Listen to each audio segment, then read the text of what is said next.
Hey everyone, I'm Albert Boris.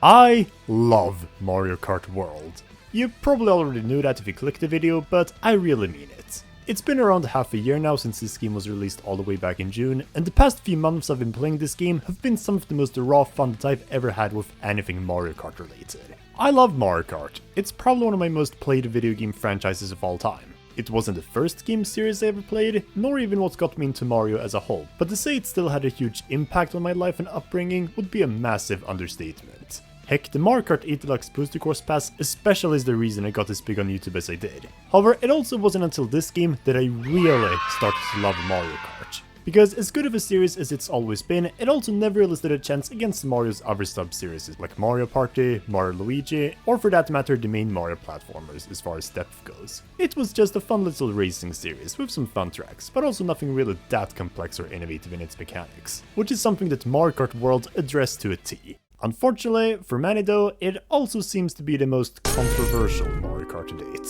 I should know because I keep getting bombarded with rants such as uninstall Mario Kart World now!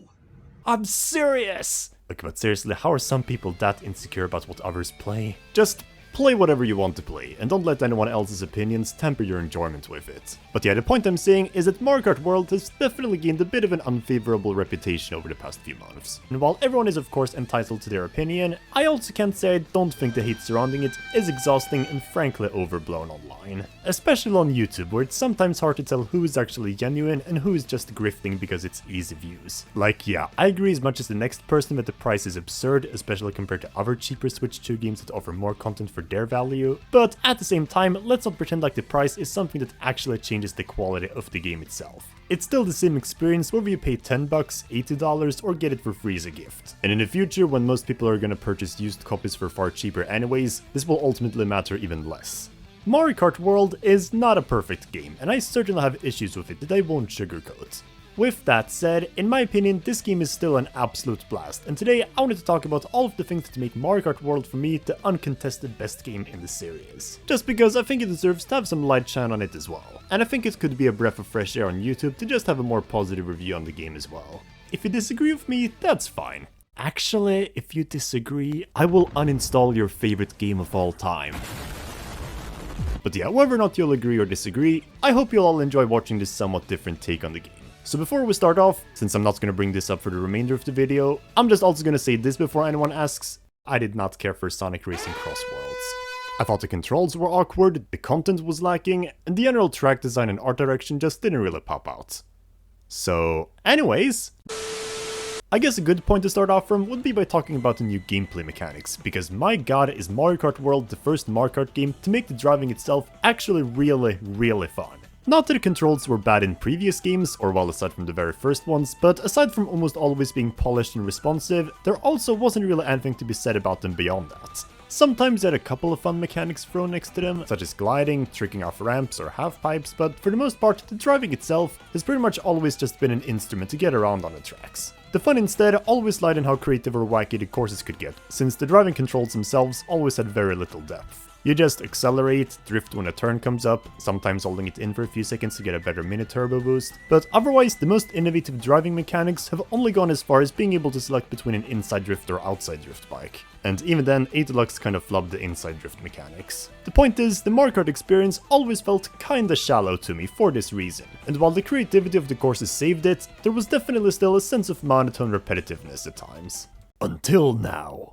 Mario Kart World adds so many new quirks and gimmicks to the driving experience itself to the point that it not only becomes actually really interesting, but genuinely even one of the game's biggest highlights. It's actually fun to just drive around for the heck of it now. The most iconic new mechanic, and probably the best of them, is of course the rail riding.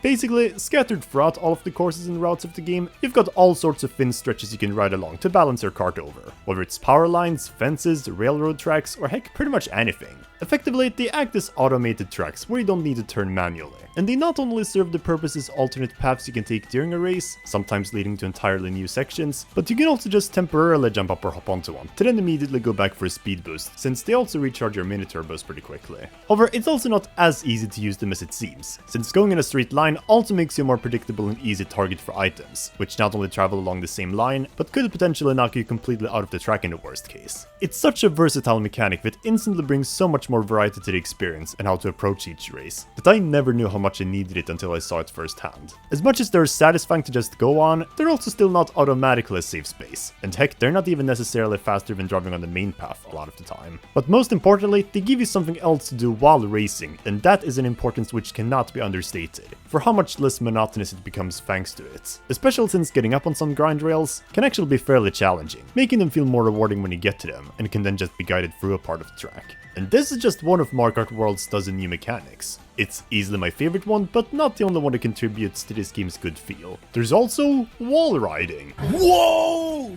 Anti-gravity in Mario Kart 8 Deluxe was cool enough, allowing you to ride on ceilings and walls as part of a course's design, but they also didn't really change how you drove. It was almost a purely visual spectacle as part of the track layouts. Mario Kart World removes all of that, letting you instead physically hop onto walls, either to reach new paths, or again to just jump back from for a mini turbo. Oftentimes, they're even accompanied by grind rails, as if the gameplay wasn't already super engaging. And again, wall riding doesn't come for free either. If the turn is too sharp or you stay on for too long, you will fall off. You actually have to pay attention. Oh yeah, and by the way, did I also mention that you can literally even jump up in the air with your kart? And all you have to do is just charging a drift while going straight. Normally this mechanic is just used to get up on a grind rail or get up on a wall without a ramp, but I mean you can also just charge jump for the heck of it when on a straightaway when there's nothing else to do, or to bounce over vehicles or hazards for the heck of it. Sure, it may not be as fast as driving normally, but it's also not like the difference in speed is substantial enough to ruin your race, and the game very clearly encourages charge jumping anyways, since you also have these question mark blocks scattered throughout you can hit for coins. Yes, can you believe it guys? It's almost like Mario Kart is finally living up to its namesake, and incorporating the platforming elements to make up Mario into the titular spin-off. Honestly, when you put it this way, it's kind of dawning how shallow and simplistic the previous Mario Kart games were, even as fun as they still are. From the very beginning, Mario has always been a series about parkouring across platforms and pathways, and Mario Kart World putting a much heavier emphasis on it not only makes it feel like a far more respectful nod to the Mario franchise as a whole, assuming the jukebox didn't already do so, but it also just makes racing feel so much cooler and more satisfying. I mean, for Christ's sake, you can even bounce and trick out from trees, traffic poles, or any other slim vertical object, something which doesn't even make physical sense, but again, brings out even more of that parkour potential. And in general, it just gives the game so much more replay value, with so many opportunities always available at your hand. Most of the 30 racetracks in the game, barring like 3 or 4, give you numerous moments for you to use these parkour mechanics, making for one of the most consistently great track selections in the entire series, despite a lower amount compared to 8 Deluxe. However, considering some of the tech is also quite complex to pull off, it's even nicer for the game to give you the ability to rewind your mistakes to try again. I remember first not thinking too deeply about this mechanic when it was announced, besides that it seemed like a pointless easy mode option for races, but actually I'm surprised how much I've personally used this feature. It's just so unbelievably efficient when playing by yourself and you want to get back to a spot to retry something. For races, rewinding is kinda pointless because the aim is to win and it doesn't rewind back to computer players to their previous spots, but hey, it is what it is, and it doesn't hurt the game. Now granted, some of the split paths you access through parkour are quite a bit slower than just taking the main path, which is something many people take issue with, but honestly, I don't think it's that deal-breaking at all. If a path is slower, it also means less people will take it, potentially steering you away from the item chaos happening on the main road. And if you do fall slightly behind, that also just gives you better potential items for you to nab later on in the race. So I guess it's kind of like bagging, but without the cringe part where you just stop and brake instead of, you know, racing. So yeah, good job Nintendo. But honestly, even without taking this into consideration, I don't even think any of this really matters that much, because there's more to Mario Kart than just winning. Sure, it's fun when you do win, but the reason it's fun is because Mario Kart is fun, and for Mario Kart World, the parkour is the most fun part of the race. So if it feels nicer to go up on the rooftops on Peach Beach instead of taking the streets, I will f***ing do so, because there's plenty of time to catch up later anyways. Plus it just makes for a more engaging race overall by the end. Heck, even smaller things that don't really change the gameplay that much, like tricks, have been enhanced to just feel more good as well. Being able to chain multiple tricks while going off ramps now just feels so unbelievably intuitive, despite never having imagined it could be a thing. And now I can't go back to older games at all without feeling underwhelmed by the lack of it there. Even while gliding, you can now trick while in midair to swiftly change your trajectory, giving you more mobility there as well. The only major mechanic which I'm really slightly iffy on would have to be the overwater driving. Effectively, this gimmick replaces the underwater driving of previous games, which to be fair was mostly just an aesthetic gimmick, to allow new track ideas to flourish. At best, the only gameplay change is that you were slightly slower and the physics were generally floatier. Overwater driving on the other hand though, not only yet again allows new types of racetracks to be possible, but it also does actually control fairly differently. And the difference is that your kart typically feels way more slippery and takes turns more outward. And I think you can imagine how that can feel like a nuisance at times. However, I won't complain about it too much because fortunately it's not too big of a part of the game, besides a few tracks in the east. And for where it's at, I still like the water driving enough for bringing out some unique quirks as well. The fact that the water itself is dynamic, letting you trick off of it whenever you land in it from a great height, and sometimes even creating waves you can trick off from, gives it its own unique fun, separate from the overworld racing. And for the most part, the tracks making use of the water take great advantage of these quirks, to make this gimmick a more than welcome change of pace for the game. Whether it's here to stay for future entries is another question, but I certainly don't mind it being here. So actually, the only gameplay feature I really don't like in this game when I think about it are the half pipes. Oftentimes, they're just located way too far off from the main road to be worth going to, and even when you do take them, they just feel so unusually slow, and I lose so much speed while in the air to the point that I'd rather just not go to them at all. At least they're pretty rare in this game and barely affect the experience at all as a result, but yeah, they definitely are a weak link in this otherwise amazingly controlled Mario Kart installment. However, the driving mechanics are only one half of the game. The other is the titular open world itself. While the racing mechanics themselves are pretty universally loved by most people, the open world is definitely what splits the fanbase the most. But as someone who has Super Mario Odyssey and Breath of the Wild as some of their favorite games of all time, and loves travel more than anything else in life, I love the open world. I don't care if it's been overused in gaming or whatever. What matters the most in the end is the actual execution.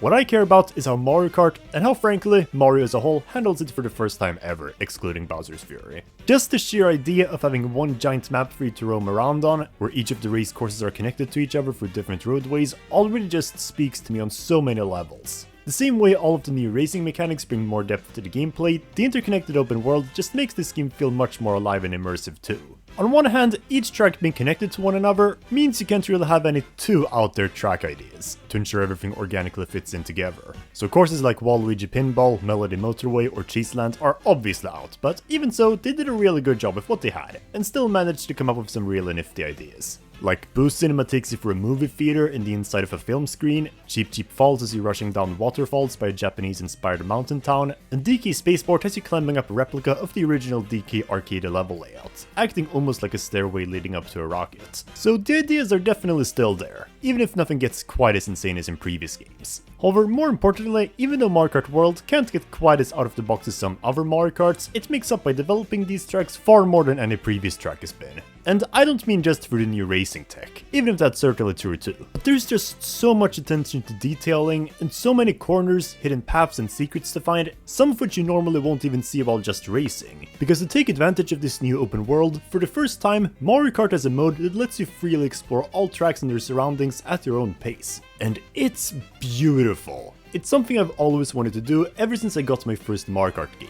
Just see what the world looks like beyond the horizon, and what life potentially looks like for the people inhabiting this world. Free roam not only answers this interest I've always had, giving you a massive island to just drive around, but it goes even further than it needs to.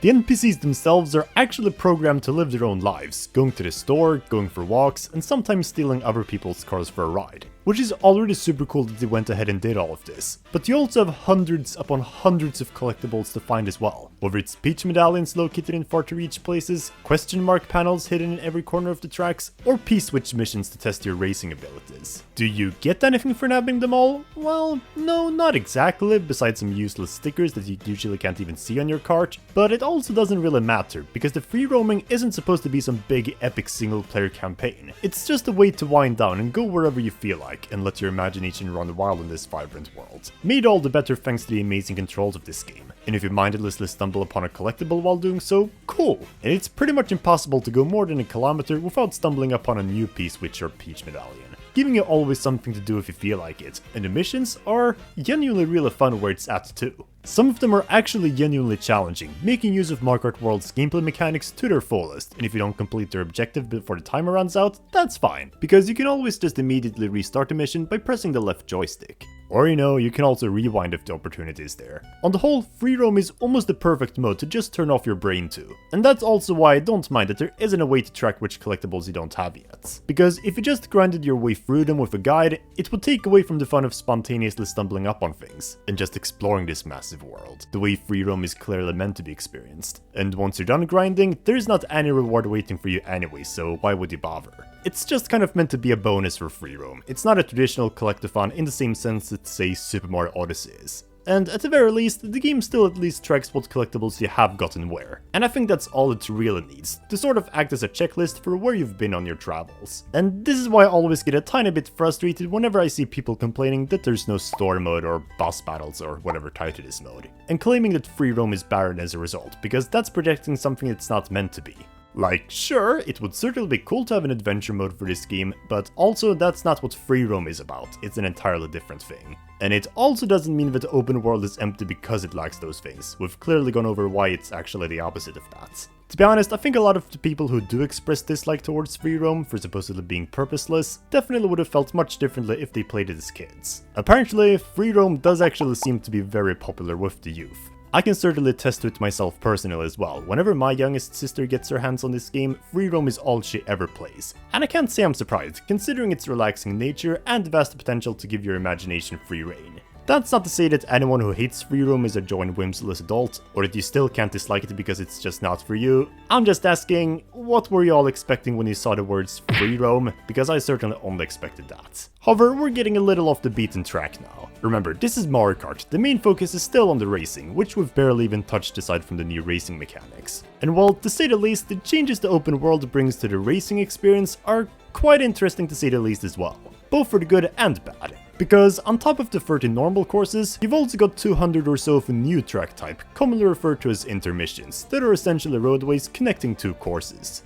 Dude, they're called the routes. Intermissions are just a waiting period for online lobbies. Well, now I'm not gonna call them routes at all. But yeah, these are definitely the main point of contempt I see people having for this game, and I can't say I'm too surprised, because I do have my issues with them as well. The fact that most of them are effectively just glorified straight lines means they don't really get to stand out as much as the actual courses in terms of engagement. I still haven't experienced all of them, even after 100 hours in the game, and I don't feel like I'm missing out much by not playing them, as the vast majority of them are just the same breed of highways, dirt paths, big off-road cuts, and whatnot. At some point, it all just starts to blend together, since the only purpose of these types of tracks is to lead up to the next course. But also, why do we need this monotonous build-up? Especially because you also only get to do one lap of the target course once you arrive, which is just so anticlimactic.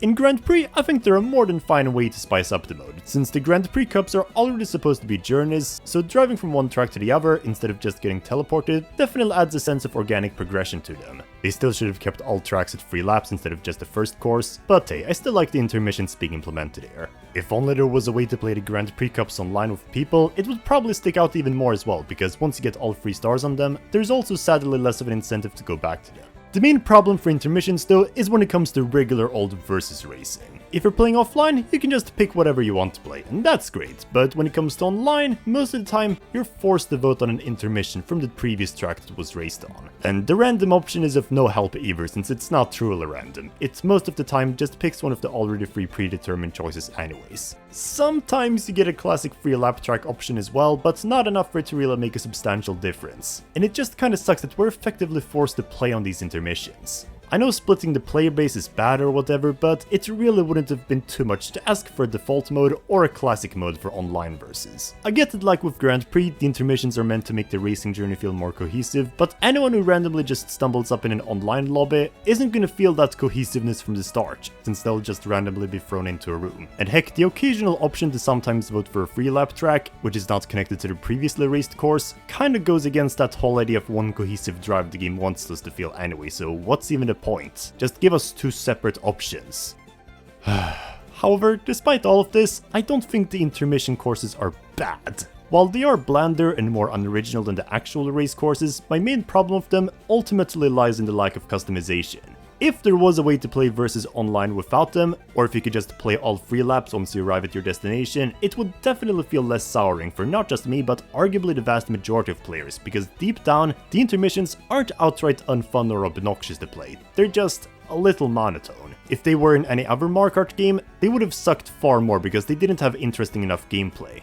In Mario Kart 8 Deluxe, having even just a small straightaway on your course is pretty much a death sentence for any enjoyment, because there's just nothing you can do while on it. But because Mario Kart World has wall riding, rail grinding, and charge jumping, even the weakest of intermissions usually aren't that bad, because they're almost always littered with enough elements that make some sort of use for them. Not as much as the actual courses are, but usually enough. And I mean, hey, you can also always just charge jump whenever you're bored. That's more than I can say for 8 Deluxe. So in the end, while most of them are still pretty average in the grand scheme, I don't mind playing on them every once in a while. And while the online versus mode is probably my least touched part of the game, because of all the issues I brought up, or well, aside from battle mode, I still don't think it's a bad experience, and I can see myself logging onto it every once in a while. In either case, it definitely doesn't make or break the game, and for the most part, I do not understand the people who write off the entire game just because of this. Because no matter what way you look at it, online versus is not the only thing that Mario Kart has going for itself. At least speaking for myself, when I got my first ever Mario Kart game as a kid, I didn't even know about online as a concept. Yet despite that, I was still able to harvest out so much fun from it, thanks to the plethora of other modes and unlockables the game had. And just like with Mario Kart Wii, this game too makes sure to have enough other things going on as well. The fact that Mario Kart World has so many other modes I can sink my hours into makes the online versus stick out much less like a sore thumb, since when I'm tired of it, I can just do something else in the meantime. Like for example, Knockout Tour.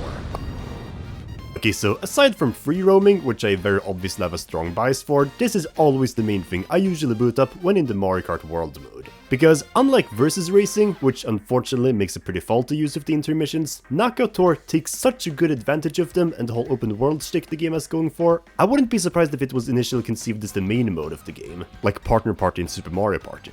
It is genuinely so exciting. It's basically a glorified battle royale, where you race non-stop through 6 different tracks on a map, and for every checkpoint you pass, the bottom 4 players get eliminated, until there's only 4 remaining for one regular lap track at the end.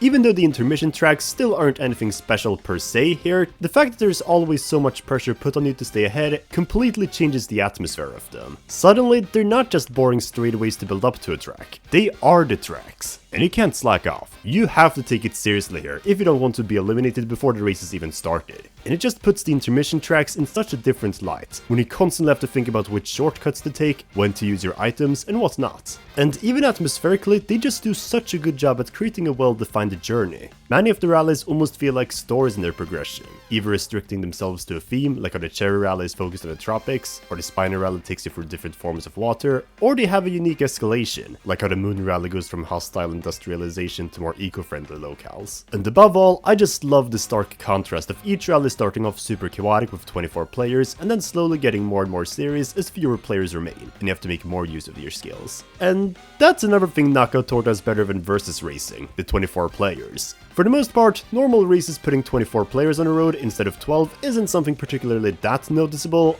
I mean, races certainly get more luck-based and frantic, but at the same time, Mario Kart 8 Deluxe didn't really feel that different in its level of chaos either. I felt just as, if not even more helpless there when playing online. The biggest culprit was always the distance-based item system, and while World also has that, at least the fun tech you can pull off here makes you feel a bit more in control. That's not to say I don't think normal races would have been far better off with just 12 people in this game, it's just that I feel rather apathetic about this whole thing as a whole. But for Knockout Tour, it is perfect, and yet another reason I think this was initially conceived as this game's main mode. Really, the only problem I have with Knockout Tour is that I wish there were more than just 8 rallies, because as fun as all of them are, or well except the Bloody Acorn Rally, there definitely comes a point where it starts to feel repetitive when the same rally we've played gets cycled over and over. I think either between 12 to 16 rallies would have hit the sweet spot, but honestly, the most glaring omission is that we can't make our own custom rallies for some reason. That would have perfectly answered the repetitiveness problem, and while I understand to a smaller extent why we don't have it, since each rally is supposed to be its own thought-out organic journey that makes sense, I don't care. Maybe some people would make awful rallies, the same way so many people make awful Mario Maker 2 levels, but it also can't ever be as bad, since all of the routes are already pre-made. There's over 200 intermissions in the game, why doesn't Nintendo use them more? Whatever. However, as much as this flaw is slightly disappointing, again, when I feel burnt out from a mode in this game, I pick something else here to play. And that's one of the main beauties of Mario Kart World. There's always something else to play. Yeah, other games. That's more like it.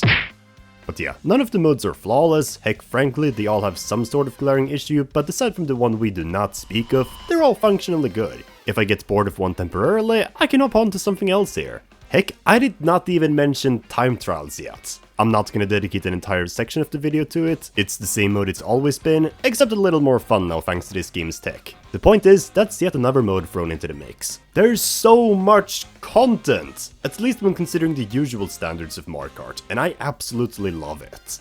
However, as much as I'd like to praise Mario Kart World for all the good it's done, it is still ultimately very far from a perfect game. And that's why before concluding this review, I'd still like to go over some of the game's biggest problems that unfortunately plague the game. We've talked about the amazing gameplay and game modes, now we're gonna delve into the issues that are more than just simple nitpicks surrounding those modes. And the most glaring problem is of course the battle. Holy sh**, did they drop the ball on this one? I mean, it's not quite awful. For what it's worth, I suppose it's at least playable. And again, I guess it's one more mode you can play if you're bored with something else. But my god, the fact that all but 2 battle arenas are just recycled areas from pre-existing courses makes it quite telling that they did not give a shit about making it equal to the other game modes. Sure, it's not as bad as how Mario Kart 8 on the Wii U did it, when they literally just ported over 8 racetracks as they were. At least here they sectioned off parts of the tracks to make for more condensed experiences, but this is like comparing the plague with cholera. They were still not made to be battle tracks. At least that's what I'm assuming, because they sure don't feel fun to battle it out on. There's so much off-road everywhere that slows you down, making it genuinely a slog to drive if you don't restrict yourself to the narrow pathways. The arenas themselves are way too f***ing big to the point that you can go 10 to 20 seconds without running into somebody. Although above all, if a stage layout isn't a complete mess with turns and corners that don't flow naturally at all, then they're just freaking boring. Big Donut is probably the most harmless one, unsurprisingly, since it's the only true retro battle stage, and it's just a f***ing circle. And dear god, how hard would it have been to add the titular Twomps to Twomp Desert? Nope, it's Chain Chomp Desert now. Yeah! Why would you do this to me, Nintendo? And I already hate the Twomp Desert as it were. There's also only Balloon Battle and Coin Runners now, none of the other modes introduced in 8 Deluxe, and some of the music choices don't fit these stages at all. Like, you're telling me Chain Chomp Roulette screams Farmland just because both things originated from Mario Kart Wii? Ugh. To be fair, I'm more disappointed with Battle Mode than I am truly hateful of it, and the other game modes are so good that one boring one doesn't really matter, still. I understand why Battle Mode probably became an afterthought, since they were so focused on everything else, but it's still absolutely fair to bring this up. Beyond this travesty though, the lack of customization in general is also just genuinely kind of horrible, and probably the biggest deterrent for me playing more of this game. Keeping in mind I'm saying this even though I have 130 hours in the game. We already talked about the lack of being able to disable intermissions online and the missed potential of custom knockout tour rallies, but there's a lot of other elements too missing that could have been added to make for a smoother experience. I don't think 200cc is a necessity, since I usually didn't play that in 8 Deluxe anyways, and didn't think it flowed well with the track design, but again, it would have been nice to have. Same with an option to just have 12 racers in versus mode. And I mean, hey, as much as I may have implied it wasn't necessary earlier in the video, I mean, I don't disagree that it would be cool to have some sort of adventure mode campaign. Not that free roam sucks because it doesn't fulfill that, it clearly does what it's meant to, it arguably has less design flaws than either Versus or Knockout Tour, but I mean, when you look at how much love Sakurai poured into Kirby Air Riders, another racing Nintendo game from this year, and how many options and game modes that game has, it does make you wonder why EDP9, the developers of this game, couldn't let go of their pride a little and listen to the criticisms here.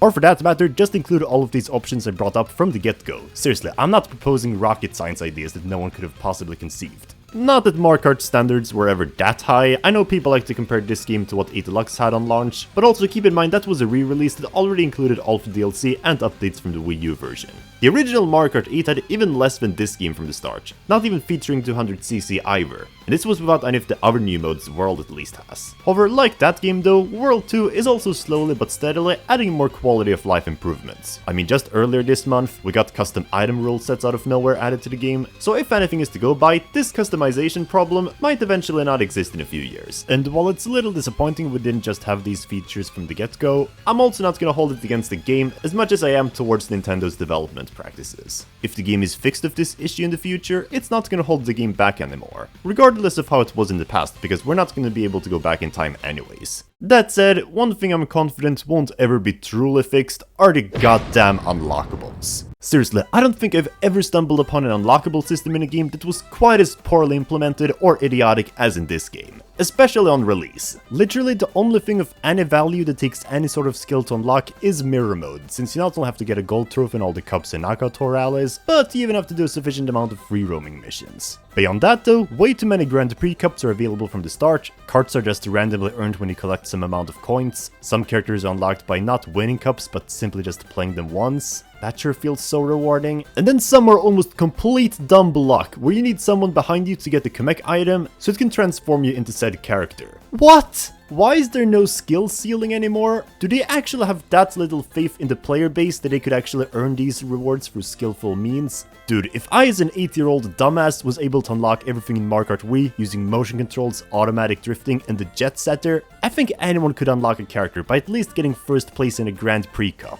It's not just that there's no skill anymore, but actively locking characters behind an ultra rare item, holy shit, it's actually diabolical. Good lord, what is happening in here? Now, to be fair, they did slightly address this issue, since after a recent update, there is a way to unlock these so-called NPC drivers without having to pray to the luck gods. Namely, by going into free roam, hijacking a UFO somewhere, and then wandering around and sucking up enemy characters with it. And I mean, I suppose I kinda like this in theory. Obviously, since I already unlocked these characters before the update, and also already knew where all playable characters were day one, I can't really comment on how it is in practice, but I mean, I can see it being a really fun way to unlock characters if you're a complete newbie. It incentivizes you to go and play more of a mode that otherwise serves as more of a bonus, and actually makes you go out and explore this vast world, and I can see it being kind of exciting to think about which hazard characters will be playable or not. Do I still think there should have been a normal way to unlock them too, by say beating cups? Yeah, definitely. But to be honest, I feel like this does at least somewhat satisfy what was for me the absolute biggest flaw of the game, and I can confidently say that no more does Mario Kart World have quite the worst unlockable system anymore. That's always gonna be you, 8deluxe. And I mean, hey, for what it's worth, the addition of custom item rule sets also means there's a way to play Kamek-only races and unlock characters that way too. And while that's still cheap and idiotically unskilled, I guess I should be happy that it's not all luck anymore. In either case though, as much as I love a good unlockable system, it's also not something that will realistically matter that much once all is done in a multiplayer game. So the fact that this is my biggest problem in the game is pretty commendable. To be fair, there's quite a few other nitpicks I have about the game as well, such as how useless the stickers are, how unpractical the character select screen is, and how many of the new drivers are just boring ass enemies with no arms, but when all is said and done, none of them really negatively affect my experience with the game, to the extent that I feel they have to be brought up. I mean, I already made a video for that anyways, I don't need to make it completely obsolete. And with that said, I think that should also be my call to finally wrap up this very long review of Mario Kart World. Damn, I did not expect to ramble on for over 30 minutes. But yeah, I think I've stated everything I wanted to say about the game, so let's conclude the video with my closing thoughts on the game. Mario Kart World is a game which, while on one hand may be riddled with strange, sometimes even genuinely bad design choices, some of which unfortunately have been taken advantage of and exaggerated by grifters, and while a lot of it was very easily avoidable, it also doesn't take away from how much Mario Kart World justifiably revolutionized the Mario Kart experience as we know, whether it's through more technical and interesting driving mechanics, or the interconnected open world, which allows for dozens of new ways to play Mario Kart. And thanks to the staggering amounts of content compared to previous installments, it makes issues which, while are noticeable enough deal breakers for each respective mode, a lot less trivial, when there's so much you can vary it between if you eventually get bored of something pretty soon. And for these reasons, I believe this is easily the best Mario Kart game, worthy of a score of 8.5 out of 10. Mario Kart World is not lacking in content. It's just that a lot of people, unfortunately, don't care about anything other than online versus. And personally, as much as the problems of this game annoy me, and despite how much better the experience could have been overall, there's nothing we can do about it now, and all we can do is judge the game based on how fun it is for where it's at. And at least for me, I certainly love it. To be honest, the fact that it's the best Mario Kart game for me, even though it speaks for this game's quality, it also speaks for how low the standards in general have been for Mario Kart. I think Mario Kart 8 Deluxe definitely poisoned a lot of people's expectations because of its high track count alone, but personally I think there's way more that goes into making a good Mario Kart game than just that. And with how inconsistent 8 Deluxe's core selection was as well, in terms of aesthetics and gimmicks, I'd say Mario Kart World has the more well-rounded and developed core selection. However, in the end, this is just my opinion. Do I think the overwhelming hate this game gets online is wholly annoying? Yes, I won't ever deny that. However, I'm also not gonna fight you if you personally dislike this game for any reason. If you have problems with Mario Kart World, you're completely entitled to feel any way you like about it. Because in the end, all of our opinions depend on whatever tastes and experiences we've had. And taking that in mind, I hope you all enjoyed watching this review in defense of Mario Kart World. Let me know in the comment section down below what you think about the game half a year later, as well as what you hope the next Mario Kart game might be more like. With all that being said, subscribe to the channel if you liked the video and join my Discord server Green Vibe City for more updates, and I'll see you all soon. Until next time.